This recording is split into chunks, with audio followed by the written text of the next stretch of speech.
We call it Expedition Truth. And we know you're gonna love it. You ready now?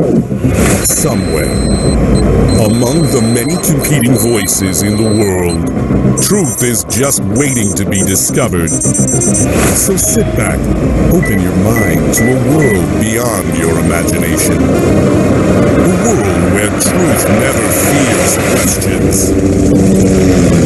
Welcome to Expedition Truth with your host, Jack Ashcraft.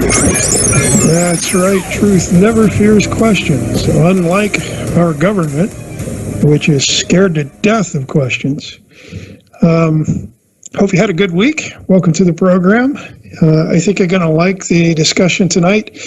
I wanted to have my guest back on because I think that a lot of people have a really a misunderstanding regarding the ethics and morals of indigenous peoples, specifically the indigenous peoples of Western Europe, and within their native religions, and that's due in large part to Christianity's.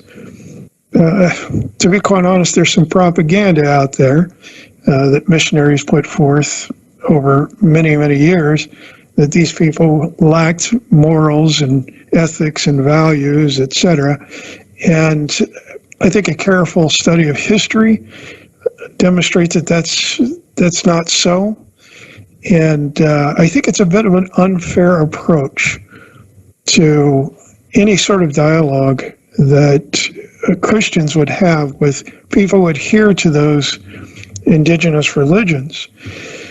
My guest is a returning guest, and he's successfully been leading the Alsherjaragothi Folk Assembly through its brightest era to date since midsummer 2016.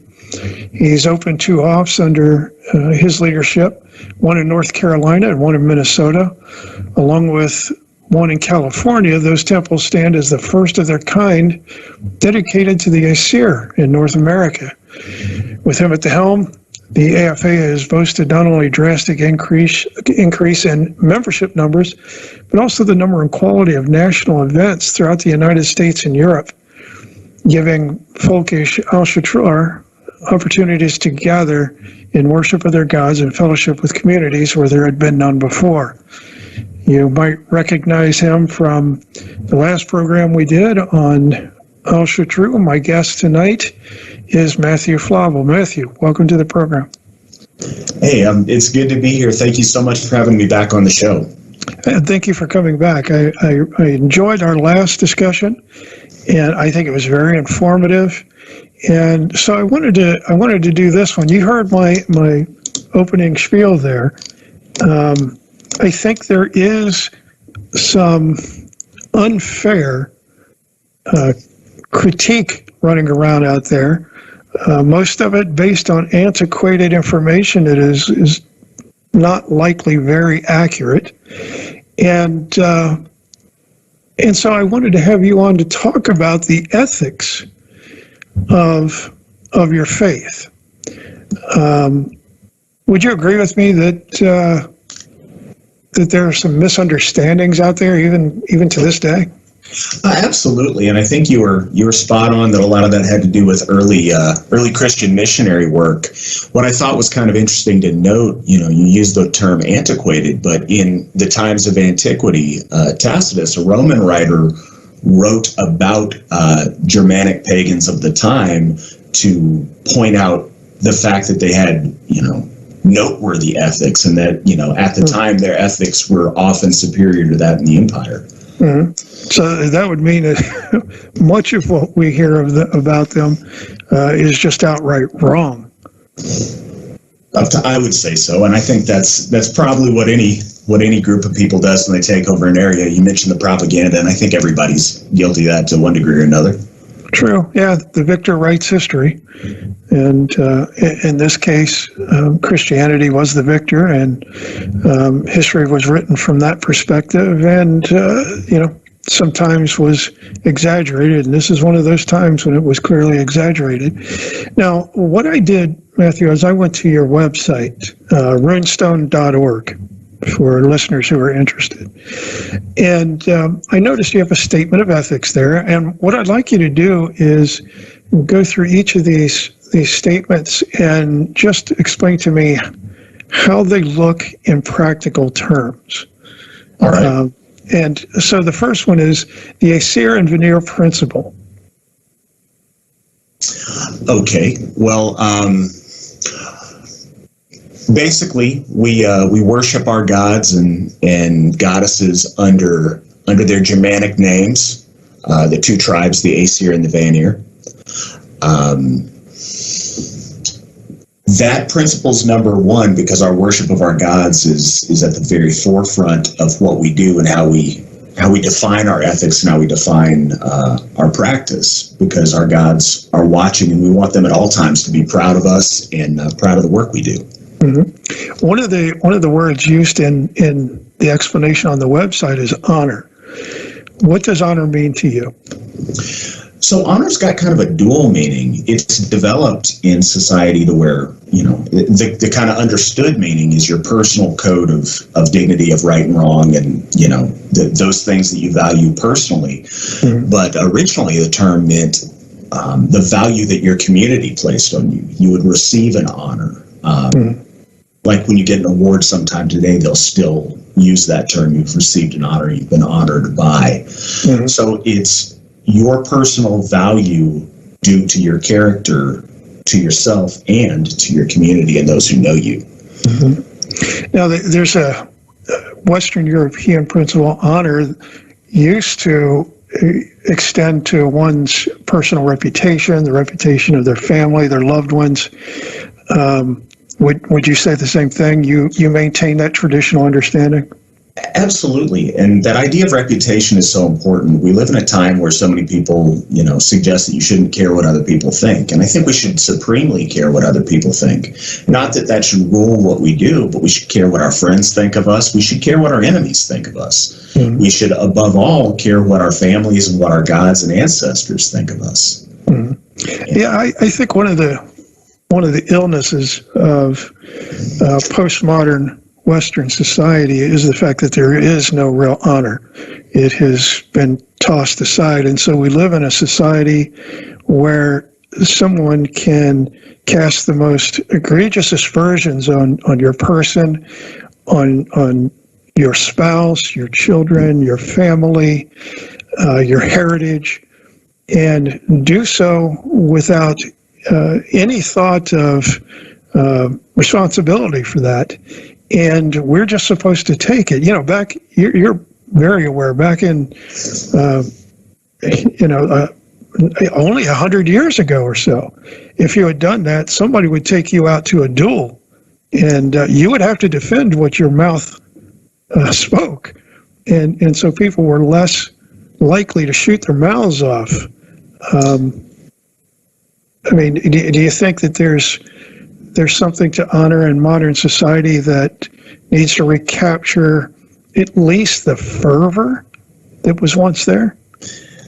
Absolutely. And I think one of the problems is, the path that civilization has taken is kind of taken anybody's ability to stand for their honor in a combative way out of their hands. Just 30 years ago, if you said certain things, you'd get popped in the mouth, and that was completely acceptable. Mm-hmm. It's not so much today. And I don't really advocate for a more violent society, but I certainly wish we were in a place where our words carried weight, where we said less of them and thought more about the ones that we say. You mentioned earlier, it's very little thought, very little consequence to people saying some of the most horrendous things about a person, about their beliefs, about their family. And there's very little we can do that fixes that in the verbal arena. But one thing that you can't out-civilize reality, and that's part of the thing. If you're a person who has honor and dignity, especially because words are as cheap as they are today, people tend to internalize that and internalize who you are more. In spite of criticisms, if you shine with example and you obviously carry yourself with a certain amount of dignity, a lot of those criticisms matter less than they would have, years ago. Mm-hmm.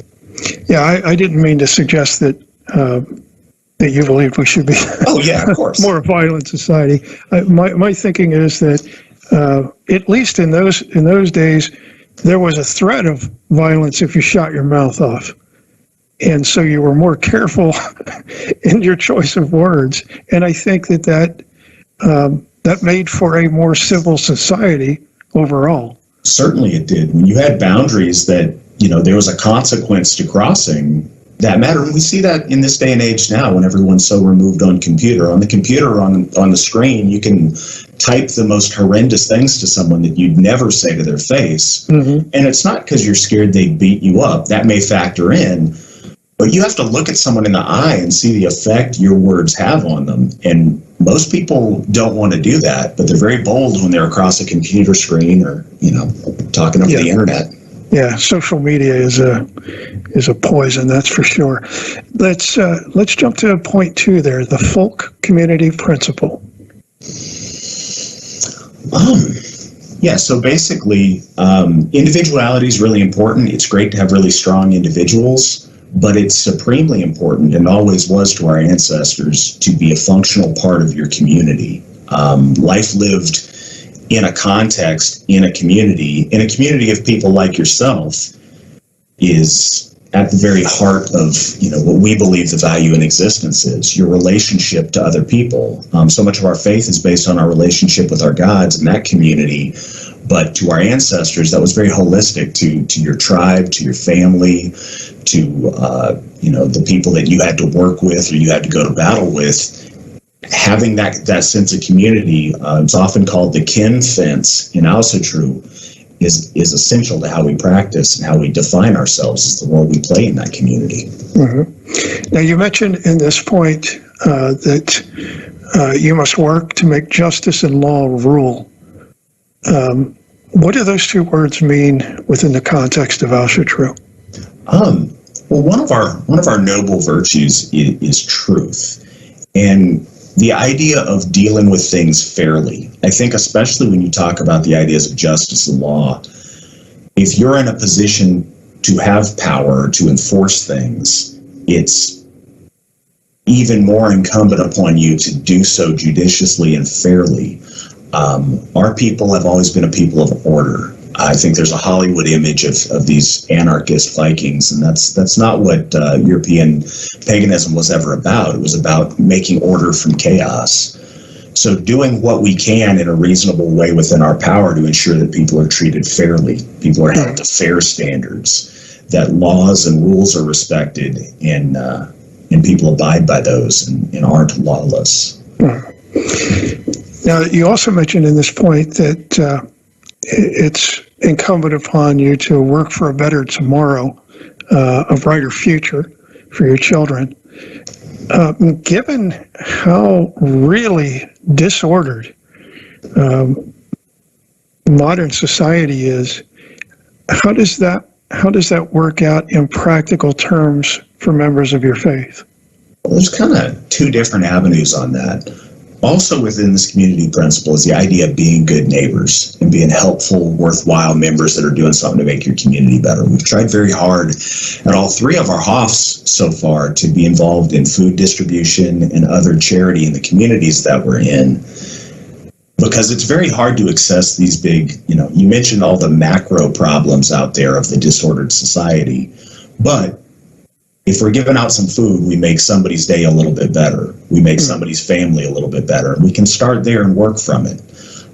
Internally, with all of the problems out there in society and all of the disorder, we have the there's so much out there that can be very daunting to face and to realize, and we don't have control over, at least not in a direct way. But we do have control over is our brothers and sisters in the Ancestry Folk Assembly.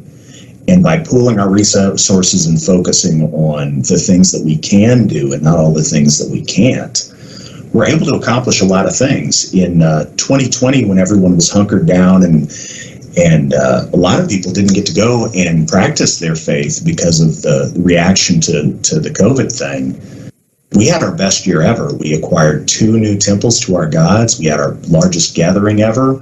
And we're able to do that because we work together as a community. We built that future within the husk of the things that are decaying around us. Mm-hmm. You mentioned doing things as simple as giving someone food, etc. Is there a program within the assembly whereby you maybe have a storehouse, something like that, in case of emergencies for members of the faith? We do. So we've got a couple of things. Having actual physical locations, which we've only had for a little bit over 6 years now, allows us to do that on site. So we can source some supplies. Certainly we monthly do food giveaways to members of the community, but we also have food for members of our community that, find themselves on hard times. The other thing we have is the folk services program within the AFA. And if you're a member of the AFA family, if you're a member or your family needs help and natural disaster happens, or you lose your job or something comes that way, we've got a lot of very generous people that have donated of themselves to where we've got a fund to help those families make it through.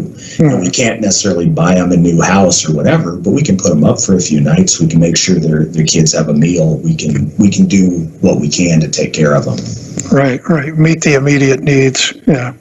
I think, Matthew, to be quite honest, I think a lot of people, let me be specific, I think a lot of Christians are probably surprised by that because they tend not to think of other faiths doing such things, outside of the Abrahamic faiths.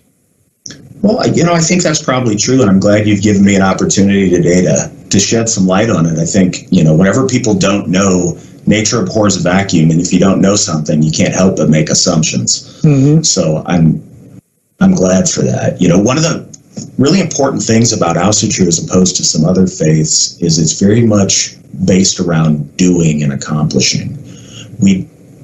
Part of our relationship with our gods and part of what we talked about honor earlier was we want our gods to be proud of us, and they're proud of us through what we do, what we accomplish, not what we think, not what we would like, not through faith per se, but through action and through our deeds. So it's really important for us to do good deeds and to earn reputation through action. Mm-hmm. Okay, the next one is the ancestry principle. So it's fundamental to our relationship with, I guess in the broadest sense, we practice ancestor worship, and that leads eventually to our ultimate ancestors, which are the gods themselves. So respecting our roots, respecting who we are, where we come from, and the things that have gone into making that happen, all of the countless lives that have been lived to secure a future for us. If our grandparents hadn't have made it through the Great Depression, we wouldn't be here. If their parents hadn't have made it through any of the famines of that time, we wouldn't be here. If people hadn't fought and worked and built for us to have what we have, we wouldn't be here. So appreciating that common heritage and celebrating it and keeping it alive and vibrant is very important to us. Yeah, I would agree with you 100%. Anything good that we possess today is the result of the blood, sweat, and tears of our ancestors. And I think to squander that is an insult to our ancestors, to our heritage. It's one of the most, I think, disgusting things in postmodern culture is that there is no respect for our ancestors. And again, I think, unfortunately, Christianity has gone way too far in I guess the best way to put it is an almost Gnostic, dualist approach to the world, such that it has rejected, at least on practical terms, the same kind of honored ancestors that you're talking about. Well, something else that I think is important to mention during this and while we're here is often, even in Ancestry, we're very comfortable when someone dies or thinking about, generations past, putting up a picture, lighting a candle, lighting some incense, and honoring and celebrating our ancestors. Yet many of us have grandparents that are still alive that we won't call or make any attempt to have a successful relationship with. Mm-hmm. And that's really unfortunate. I think respecting your elders, especially those that are kin to you, is foundational if you're going to honor your ancestors. So I wish people had more respect for their elders in this day and age as well. Yeah, I would agree with 100%. I mean, how many people shuttle their parents off to elder care facilities because they don't want to be burdened? I think it's sad. I grew up in a home with my great-grandmother who was bedridden, my grandmother, my great-uncle. There were generations of us in the same home. And nobody was ever shuttled off to an elder care facility. The only time I remember my great-grandmother ever leaving the house was when she had a doctor's appointment. Other than that, she was cared for by the family. And I think that's been lost. And it's unfortunate. So, again, I have to agree with the ancestry principle on that. Does the folk assembly have plans perhaps in the future of maybe if need arises having something like that to make sure that the elderly are cared for who maybe don't have family? I think plans may be unfairly ambitious, but dreams, absolutely. That's something that I know personally I've talked about for years with people. We'd love to have a spot one day to where the elders of Alsherjaragothi, because a lot of the time it's sad, you'll find these elderly that have spent their life building something, often spent their life building the Ancestry Folk Assembly that we have, and they'll find themselves in their later years without family, impoverished, and not with a lot to take care of them. We do the best we can, but I'd love to have a place where those people could go to and be cared for in their golden years. Mm-hmm. I'd really love to see that happen. Yeah. I think it would be a good thing because they are an important resource. Because it is true that with age comes wisdom. When I was 20, I probably didn't believe that. But many, many years later, in my 50s, I do recognize the wisdom of my great-uncle, for example, who when I was a teenager, I thought he was just a grumpy old guy. Now I look back and, yeah, he had some grumpy tendencies, but he also had a lot of wisdom to share as well. I hope you can do something like that. I think it would be beneficial. When we come back, because we're going to take a break here, when we come back, we're going to hit a principle that I think is going to really hit home regarding some of the modern issues as well, specifically abortion. So we'll be back with Matthew Flavel right after this.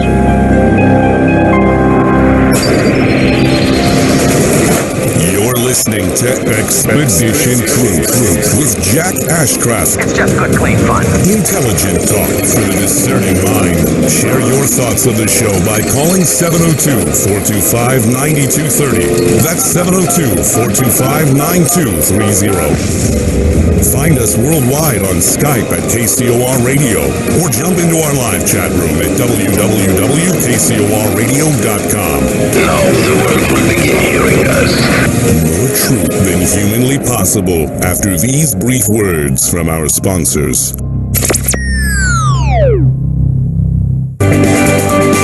One of the planet's most powerful antioxidant products is here for you to enjoy.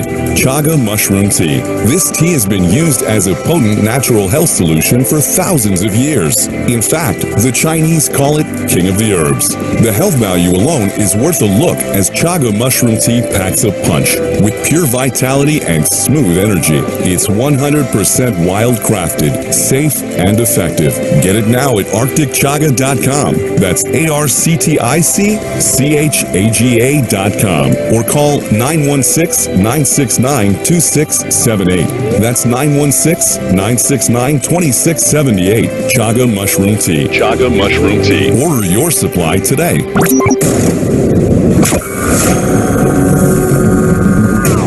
There is a world outside that which we live in, a realm where fact and fiction collide. The Paradigm Matrix. The Paradigm Matrix. Hosted by Willie Miranda every Friday night at 6 p.m. Pacific, 9 p.m. Eastern. The Matrix is everywhere. It is all around us, even now in this very moment. The 1 hour show that will surely leave you hanging on the edge of the rabbit hole. The Paradigm Matrix explores a universe of topics from UFOs, cryptozoology, conspiracies, as well as all things paranormal. Enter a world of the twisted and deformed. Friday night, 6 p.m. Pacific, 9 p.m. Eastern. The Paradigm Matrix. Exclusively on the KCOR Digital Radio Network, where fact and fiction collide. Every year, around the world, thousands of golden retrievers are abused, abandoned, and neglected, and they need your help. Goldens Without Borders is a 501c3 not-for-profit company located in the heart of southern Nevada.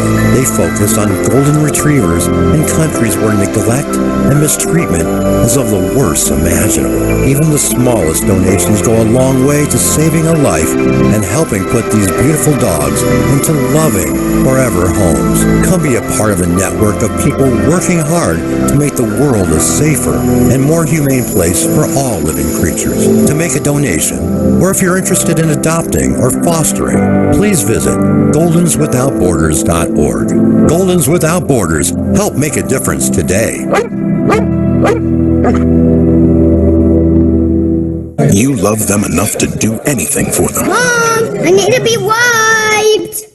Coming! Including checking nhtsa.gov/the right seat to make sure they're in the right car seat. Brought to you by the National Highway Traffic Safety Administration and the Ad Council.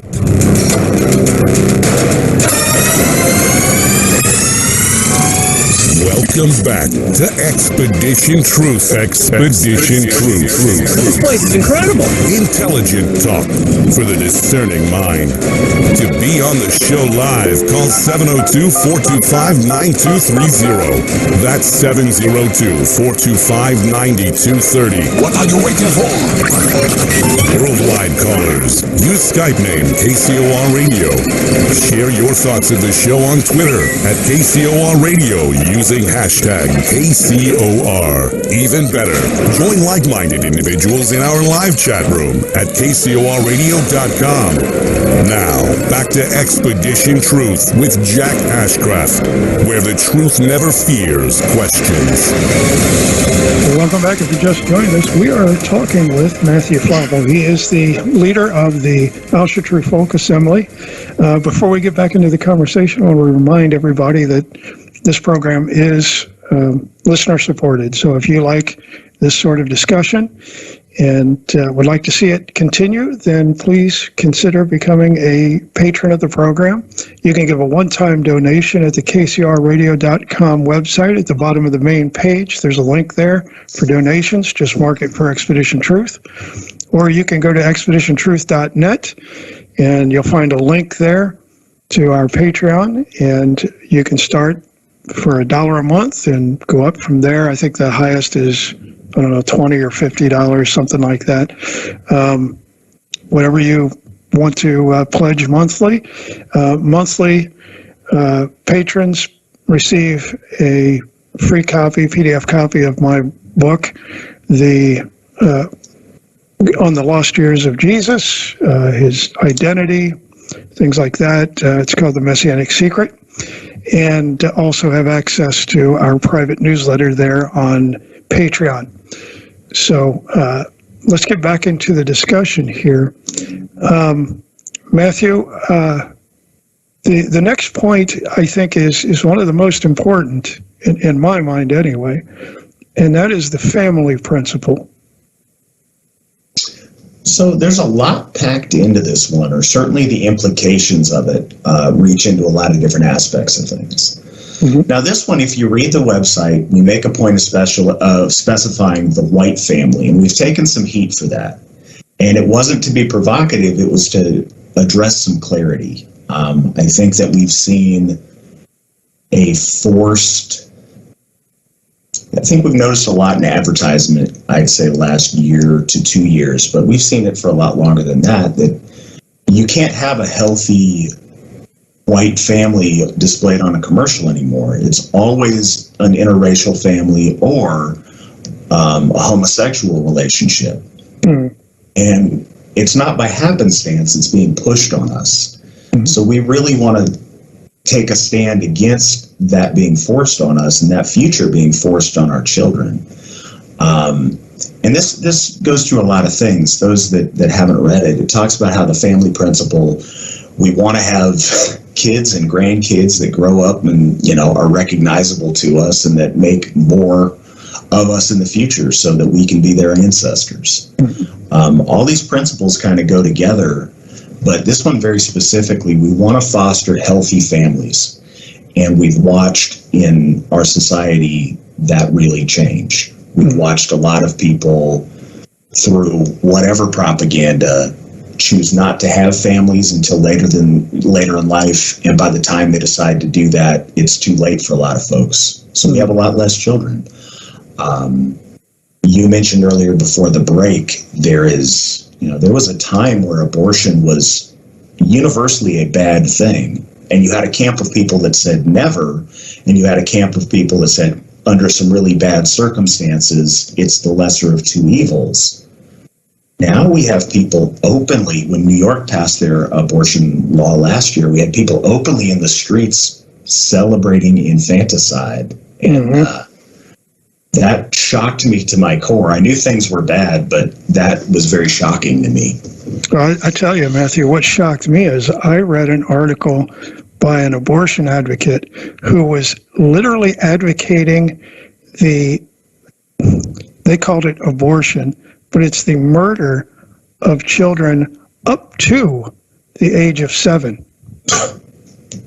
I was stunned that somebody could publish this sort of genocidal insanity and be lauded for it, as this woman was. It just stuns me.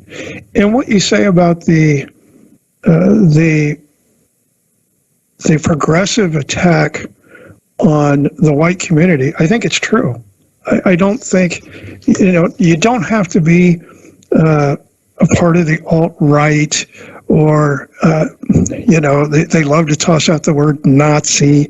You don't have to be any of these things to recognize that there is a lot of propaganda out there that is very much anti-white. This critical race theory is one of the most disgusting things I've ever seen in my life. There is nothing redeemable in critical race theory as far as white people are concerned. They blame white people for everything. White people cannot be good people. It is a genocidal, eugenics-based hate theory.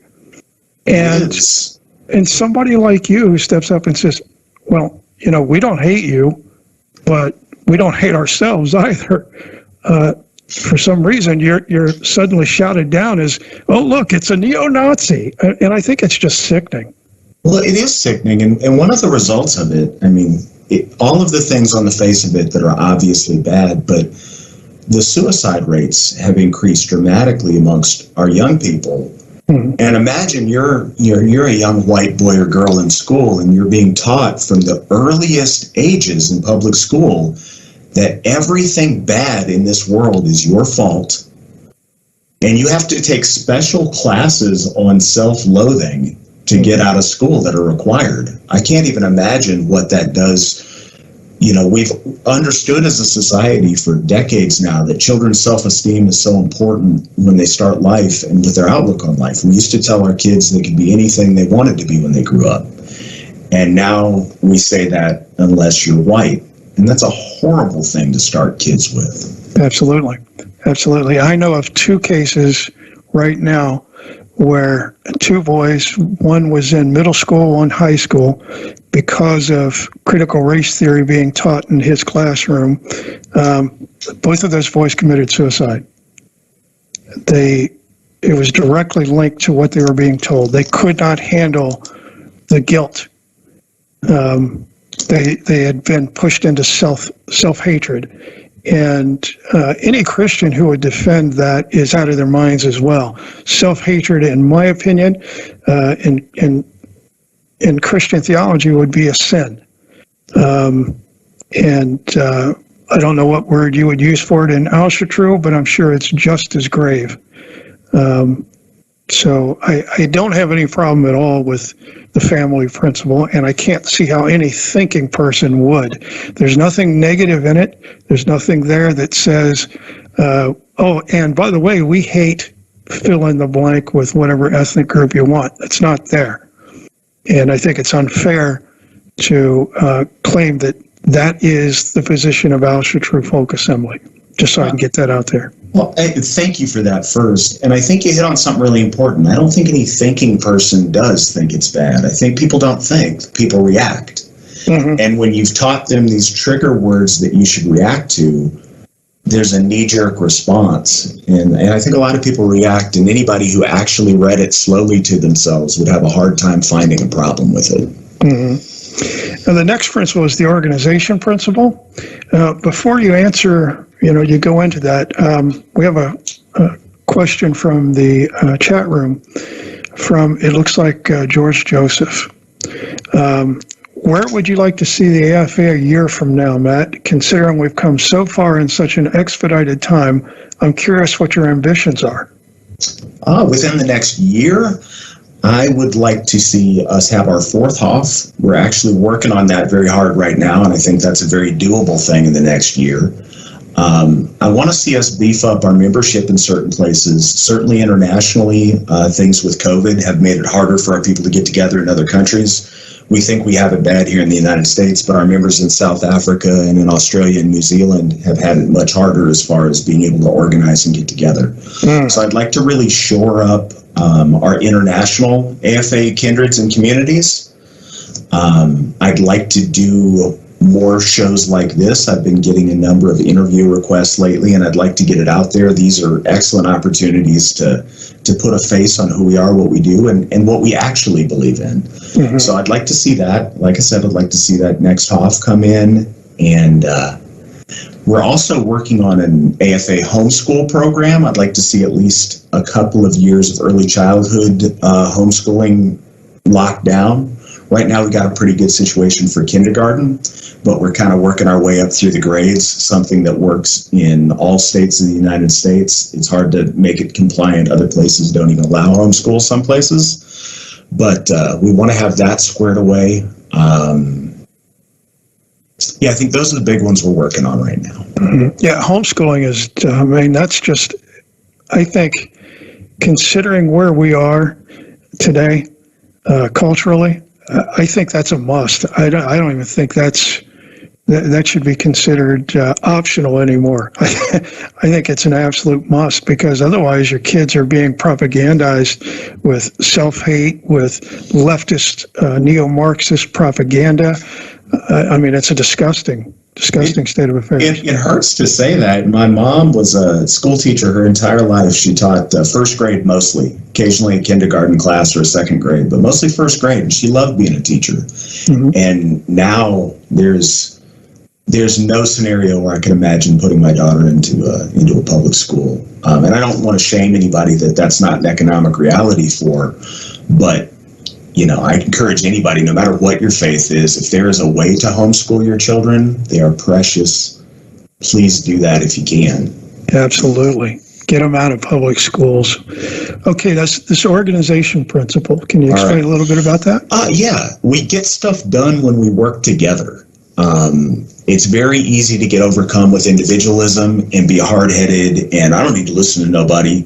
It's a very common attitude in the West today. Mm-hmm. But it makes us weak and it makes us ineffectual. When we work together as a team, when we cooperate, when we respect hierarchy, we can actually make accomplishments. And we've certainly seen that in the AFA. The more unified we've been in showing support and respect to our leaders and working together, even if our people love to be fractious. So if you've got if we're in 95% agreement, but we got 5% we disagree on, we'll focus on that instead of the 95% commonality that we can build really beautiful and effective things on.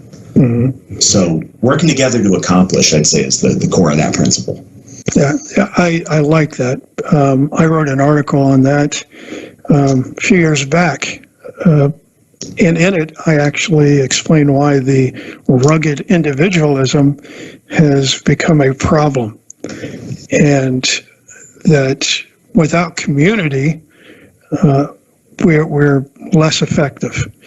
And spiritually speaking, our experience of the world and our spiritual experience, it's all shared, and we are closer to God, the divine, I guess you would say the Aesir, as a community than individually, I think. Is that close to what you would say?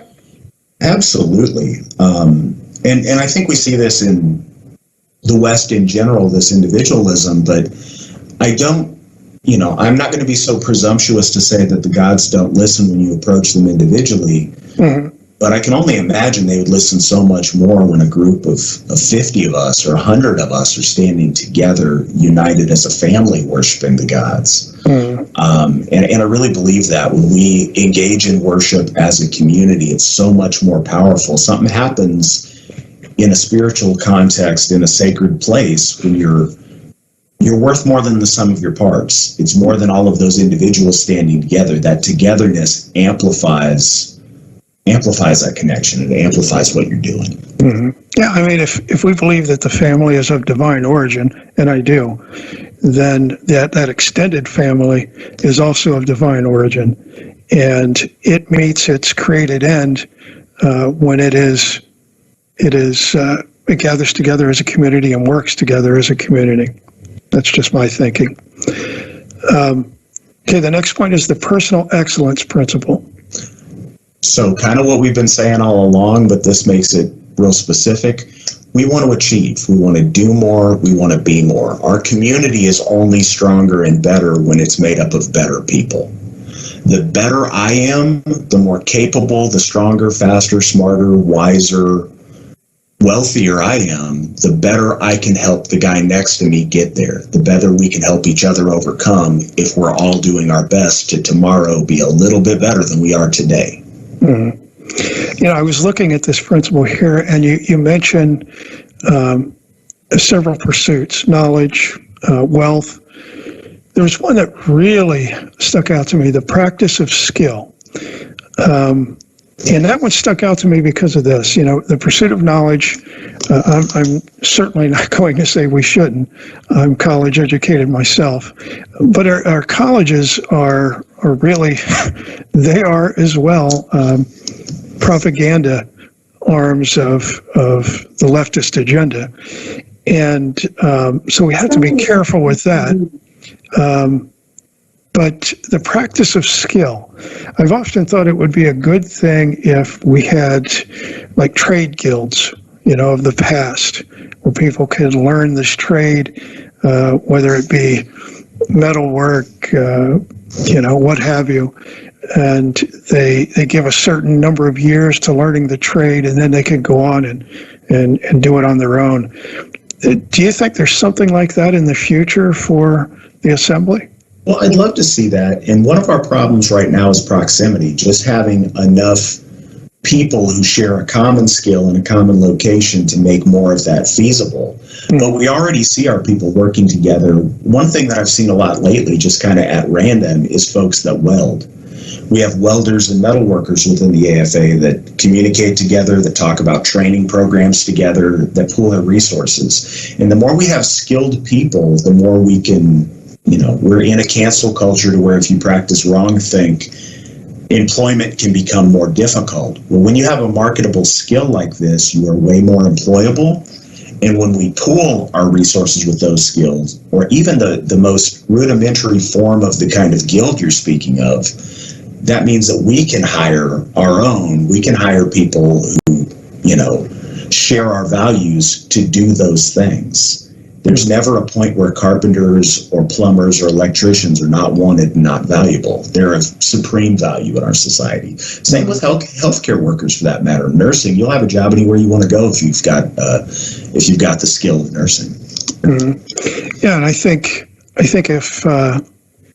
things keep progressing the way they are, people are going to have to form self-sufficient communities.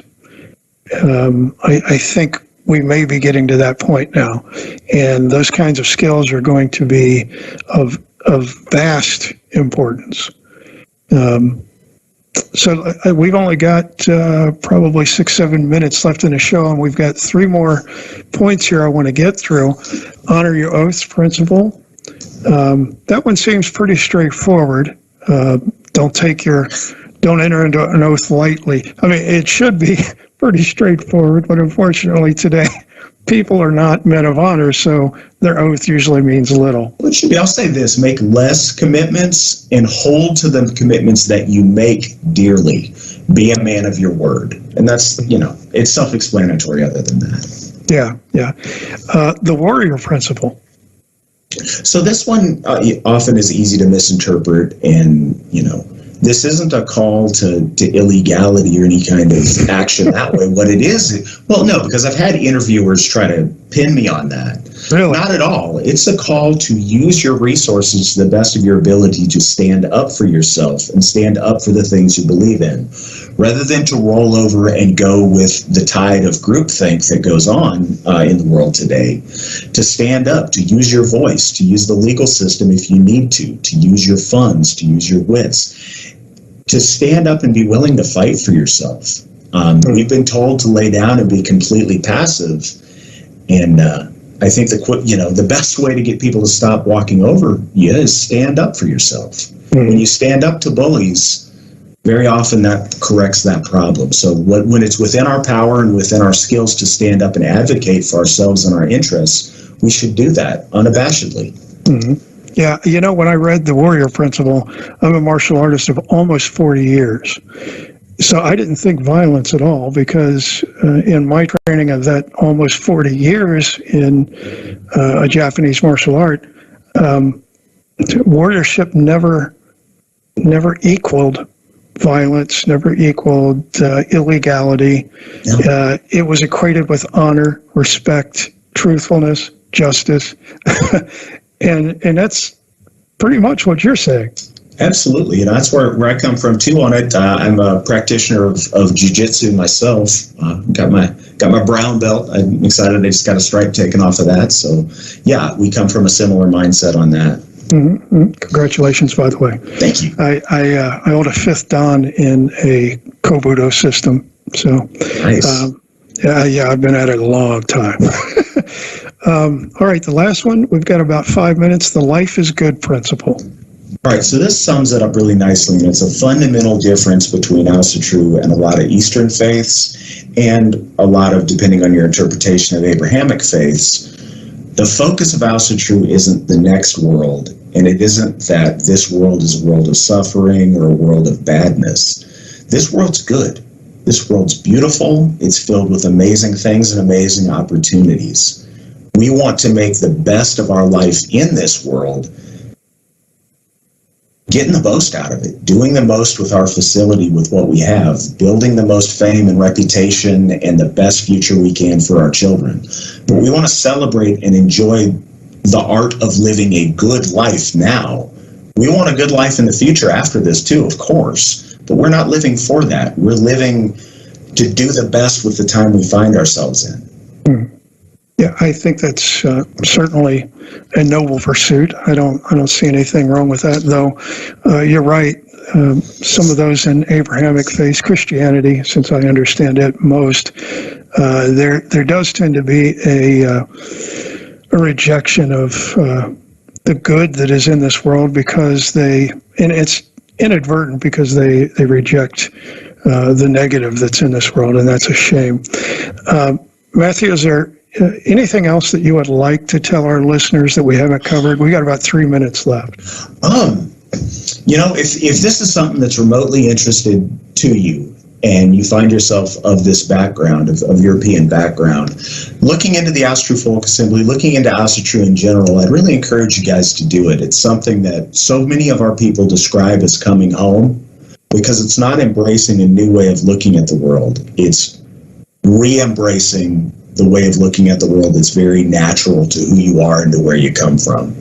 So giving that a fair shake, and I'd say the easiest step to do that is by making that connection with your ancestors. And the connection with the gods can come after that, but the connection with your ancestors, who you know for a fact lived and died that you would be here, that's a really good place to start. And if listeners are interested, you can go to runestone.org, and that is the website of the Alsherjaragothi Folk Assembly. You'll find this statement of ethics there. You'll find a whole lot of information there that I think will be educational, helpful for you to understand the Alsherjaragothi faith. And Matthew, I really appreciate you coming on again tonight. I hope we've served to dispel some of the misunderstandings out there, and I hope you felt welcome and well represented. You guys are fantastic. I love doing these shows with you, and it's been an honor to be here.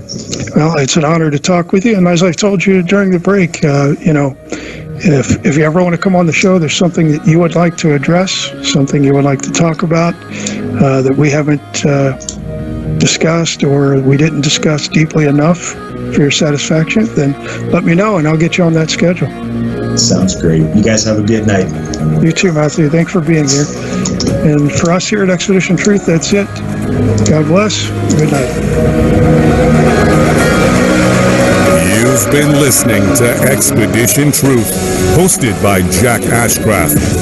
It's time to believe in the unbelievable. Live every Thursday night, 4 p.m. Pacific, 7 p.m. Eastern, exclusively on the KCOR Digital Radio Network. For more information on Jack Ashcraft, the show, as well as his guests, please visit his website at www.paleoorthodoxy.com. Expedition Truth. Intelligent talk for the discerning mind. Why? Because the truth never fears questions. This is KCOR Las Vegas.